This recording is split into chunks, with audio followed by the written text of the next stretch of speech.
Эми Талас шаарындагы аэропортко баратканда жана андан келатканда мына ушундай гүлзарга күбө болосуздар. Бул кооздукту шаар бийлиги тургундар жана меймандардын көңүлү үчүн жасады. Атай гүлдөрдү отургузуп, жолдун эки тарабына орнотуп коюшту.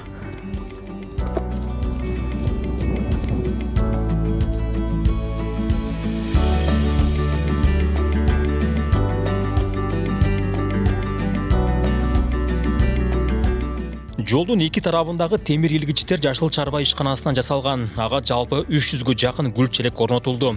2 күндөн бери жумушчулар отургузуу жана сугаруу иштерин жүргүзүүдө. Атайын ушул идеяны, жашыл чарбанын ишканасы идеяны ойлоп тапканбыз. Булардын баарын теплицада кышында өстүрүп эме кылганбыз. Андан кийин челектерге отургуздук. Мынакей ар кандай түрлөрү бар. Кызыл, сыя, ак өңдөрү бар, розовый цветтер бар. Негизи бул көчөдөн унаа менен да жөө өткөндөр да көп. Өзгөчө жаштар жактырып, мындай кооздукка суктанышууда.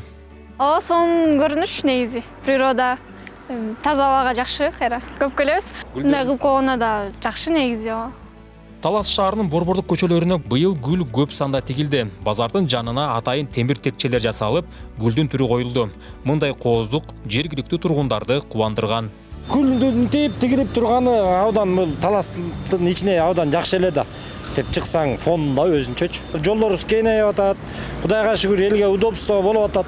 Жакшы, мындан артык эми иштерине ийгилик каалайбыз. Гүлдөй берели, Талас өнүгө берсин. Gül bardıq жерде жакшы. Мана өстөрдү жакшынакай эле да көрсөк, гүлүп жакшынакай болуп өтө өз гүлдөрдү көрсөк, ой жакшынакай өсүп атыптыр. Белгилей кетсек, быйыл Талас шаарына 33 000 дана гүл отургузуу пландалган. Чыгымдарды кыскартуу максатында мэрия Атайын муниципалдык күнөскана иштетип, гүл сатып албай, уругунан өстүрүп келүүдө.